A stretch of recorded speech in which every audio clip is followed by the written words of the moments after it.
বাবা আমি কলেজ যাচ্ছি। ইমরান সাবধানে যাস, ওখানে অনেক টক্সিক মেয়েরা থাকে। আরে বাপরে, তাহলে তো আমি কলেজ যাব না। আরে কি ইমরান, তুই কি যেতে যেতে সুপারম্যানের পটি খেয়ে ফেলেছিস নাকি? এত তাড়াতাড়ি কিভাবে চলে গেলি?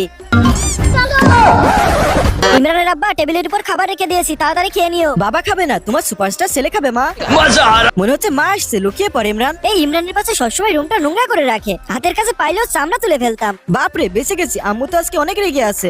যাই হোক প্রথমে খেয়ে নেওয়া যাক, আজকে বিরিয়ানি বানিয়েছে, চুরি করে খেয়ে নিতে হবে।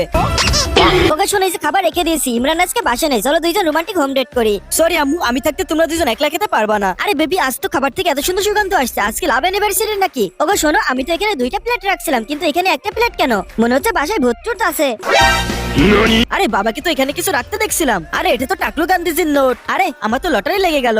আরে এই লোকটা এখানে কি করছে? আরে এখানেই তো আমি রেখেছিলাম, কিন্তু কোথায় গেল? কি খুঁজতেছি তুমি? আরে কিছু না, আমি তো টিভি সাফ করতেছিলাম। তোমার ছেলে চলে এসেছে আম্মু। বিদ্যুতের বিলটা দিয়েছিস তো? না, কিন্তু কালকে বাবা টাকলু গান্ধীর টাকা দিয়ে ভরে দিব। বন্ধুরা তোমরা কি দেখেছো কে আমার টাকা চুরি করেছে?